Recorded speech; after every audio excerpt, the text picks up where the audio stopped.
স্বাগত জানাচ্ছি খাতুনগঞ্জ থেকে মতিঝিলের সাথে আছে আমি শামীম জাহিদ।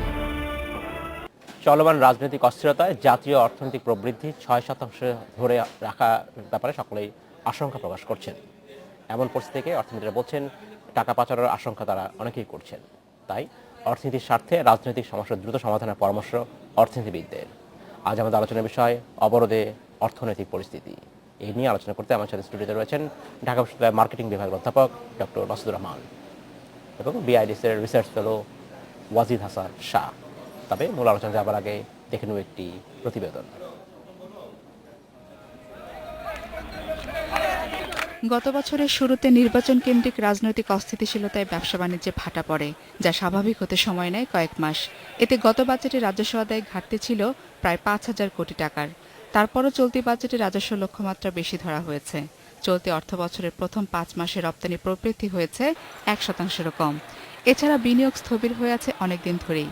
এই অবস্থায় আবারও দেখা যাচ্ছে হরতাল, অবরোধের মতো ঘটনা। এই অবস্থায় গত কয়েক বছর ধরে স্থির থাকা 6% জাতীয় প্রবৃদ্ধি নিয়ে সংশয়ে অর্থনীতিবিদরা।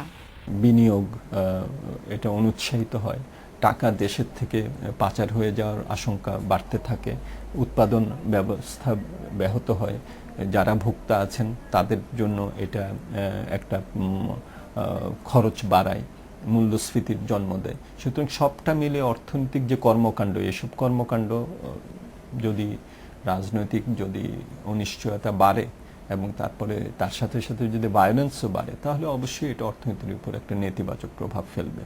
অর্থনীতিকে স্বাভাবিক রাখার স্বার্থে রাজনৈতিক সমস্যা দ্রুত সমাধান করার পরামর্শ অর্থনীতিবিদদের।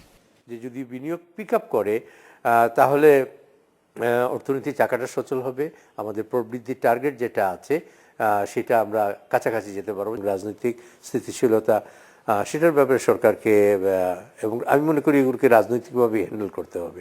গত 2 বাজেটে জাতীয় অর্থনৈতিক প্রবৃদ্ধির লক্ষ্যমাত্রা ছিল 7%-এর ওপরে। বছর শেষে তা 6-এর ঘরে রাখতে সমর্থ হয়েছিলেন অর্থমন্ত্রী। তবে ধারাবাহিকভাবে রাজনৈতিক অস্থিরতা চলতে থাকলে অর্থনৈতিক প্রবৃদ্ধিতে ধস নামার আশঙ্কা করছেন অর্থনীতিবিদরা। জিমি আমির, ইন্ডিপেন্ডেন্ট নিউজ, ঢাকা।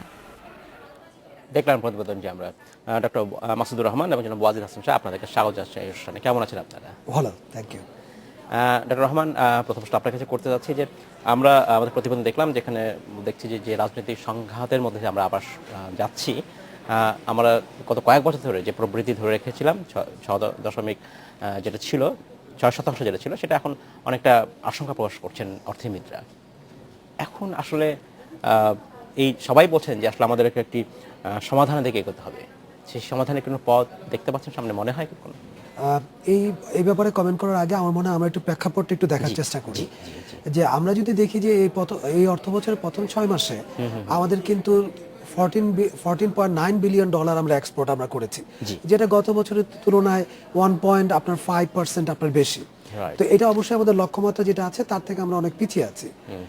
পাশাপাশি যদি আমরা আরেকটা জিনিস আপনার দেখি যে গত 20 বছরের যে আমাদের GDP growth on an average সেটা কিন্তু 5.7 থেকে 5.8 এর মাঝখানে আছে। কোন কোন বছর এটা আপনার 6 এর উপরে গিয়েছে, কোন কোন বছর আপনার এটা 6 এর নিচে আমাদের আছে। তার মানে দাঁড়াচ্ছে যে আমরা কিন্তু একটা সাইকেলের ভিতরে আবদ্ধ হয়ে আছি, যে আমরা 6 এর মাঝখানেই সবসময় থেকে যাচ্ছি, কিন্তু আমাদের মানে মধ্যম আয়ের দেশে যাওয়ার জন্য যে স্বপ্ন আমরা দেখছি তা যাওয়ার জন্য আমাদের 2 ডিজিট আমাদের যেতে হবে। তাহলে গত 20 বছরে যদি আমরা দেখি যে আমরা কেন আপনার 6%-এর বেশি আমরা যেতে পারছি না, সেক্ষেত্রে কিন্তু আমরা প্রথমেই দেখবো যে গত 20 বছর ধরেই একটা গণতান্ত্রিক প্রক্রিয়ার মধ্যে দেশটা ছিল, কিন্তু তার মাঝখানেও রাজনৈতিক অস্থিরতা বিভিন্ন সময় কিন্তু আমাদেরকে ছিল। প্রতি ইলেকশন ইয়ারে আমরা এটা দেখেছি, প্রতি ইলেকশন ইয়ারের আগে বা পরে আমাদের একটা রাজনৈতিক অস্থিরতার মধ্যে আমরা আছি। তাহলে এই রাজনৈতিক অস্থিরতা আমাদের অর্থনৈতিক প্রবৃদ্ধি আমরা যে অংশে যেতে যাচ্ছি তার প্রতি একটা বিরাট বাধা, সেটা কিন্তু আমরা দেখতে পাচ্ছি। পাশাপাশি আরেকটা জিনিস আমাদের তৈরি হয়েছে, আমি কাছে যেটা মনে করি সেটা হচ্ছে যে রাজনৈতিক অস্থিরতার কারণেও কিন্তু যে অর্থনৈতিক চাকাকে সচল করার জন্য যে বড় ধরনের ইনফ্রাস্ট্রাকচার ডেভেলপমেন্টে যাওয়া দরকার, সেটাতে আমরা যেতে পারিনি, বা গেলেও তার চাকাকে আমরা সচল করতে পারিনি। আচ্ছা এবং এর মধ্যে দিয়ে আরেকটা জিনিস আজকে দরকার, সেটা হচ্ছে যে আপনার যদি আভ্যন্তরীণ বিনিয়োগ আমরা বাড়াতে না পারি এবং বৈদেশিক বিনিয়োগ যদি আমরা বাড়াতে না পারি, তাহলে কিন্তু আমরা কিন্তু জিডিপি গ্রোথ আমরা বাড়াতে পারবো না। আচ্ছা তো এরকম একটা অস্থিরতার সময়ের মাঝখানে বৈদেশিক বিনিয়োগ তো দূরের কথা, দেশীয় বিনিয়োগকারীরাও কিন্তু বিনিয়োগের ব্যাপারে আগ্রহী হবেন আগ্রহী না। নয়। কারণ আমরা দেখবো যে গত অর্থ বছরে যেটা গিয়েছে, আভ্যন্তরীণ বিনিয়োগ কিন্তু বাড়েনি। তো এবার আমরা দেখতে পাচ্ছি প্রথম অর্থ বছরের প্রথম 6 মাসে আপনার ক্যাপিটাল মেশিনারি আমদানির ক্ষেত্রে আমাদের পরিসংখ্যান বলছে যে কিছুটা উন্নতি আমাদের হয়েছে। হ্যাঁ। তবে আমি জানি না বাস্তবে অবস্থাটা আপনার কি আছে। এটা নিয়ে অনেকে সংশয় প্রকাশ করেছেন সংশয় আসলে। আপনারা প্রকাশ করেছেন।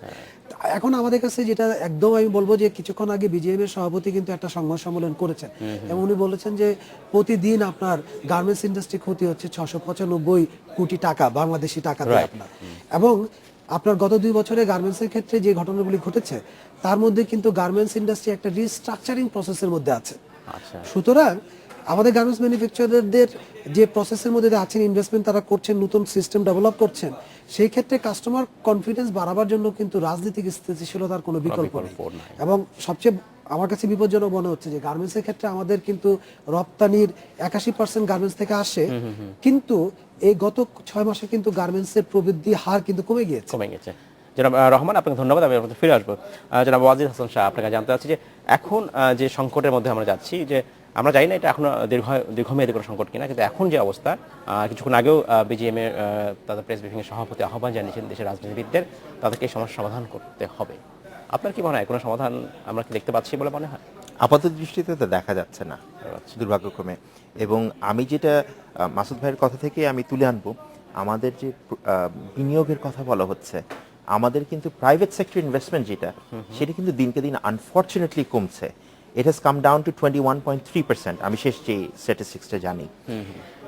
আমরা যেটা চেষ্টা করছি, সরকার যেটা চেষ্টা করছে, পাবলিক সেক্টর ইনভেস্টমেন্ট বাড়িয়ে সেটাকে পোষানোর।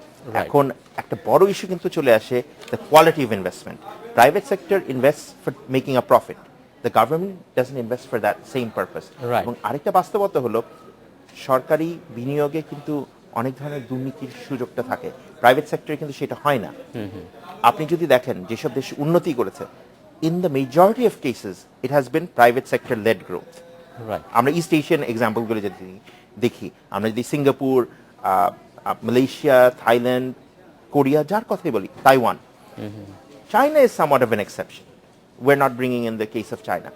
আমরা এখন যদি বলি যে আমরা ওই এক্সাম্পল ফলো করব, যে হ্যাঁ আমাদের গণতন্ত্রের থেকে বেশি ইম্পর্টেন্ট হলো আমাদের গ্রোথ। এখন এই গ্রোথ নিয়েও তো সংশয় আসছে।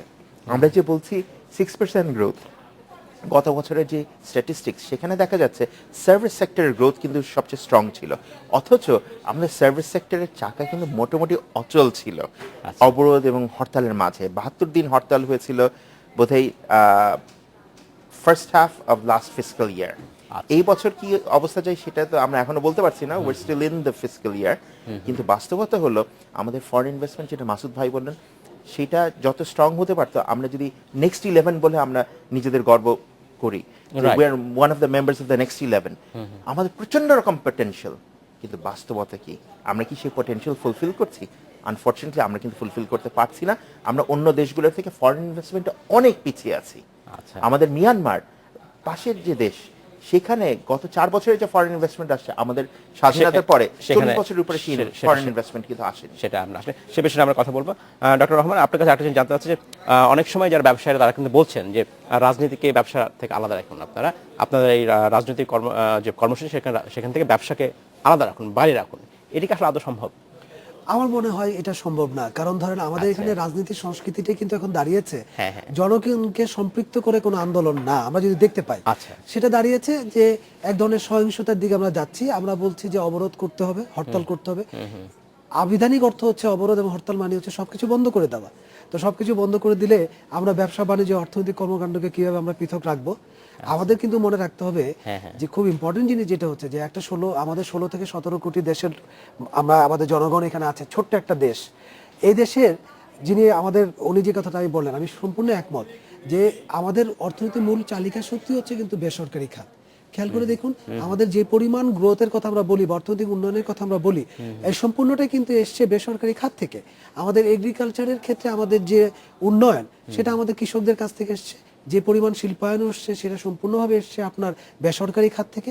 সুতরাং যারা রাজনীতি করেন, যারা সরকার পরিচালনা করেন বা যারা সরকারে যেতে চান, তাদের কিন্তু জানতে হবে যে বা বুঝতে হবে যে ব্যবসা বাণিজ্যের গতিকে সচল রাখার জন্যই তাদের রাজনীতি করতে হবে এবং রাজনীতিক কর্মকাণ্ডটাকে সেইভাবেই পরিচালনা করতে হবে, তার বিকল্প আছে বলে আমার কাছে মনে হয়। সেটাই আমরা তাই মনে করি। ডক্টর রহমান, আপনাকে ধন্যবাদ। আমাদের সময় হচ্ছে একটি বিরতিতে যাবার, ফিরে এসে আমরা আবার কথা বলবো। আমাদের সময় হলো একটি বিরতিতে যাবার, ফিরছি শীঘ্রই, সাথেই থাকবেন।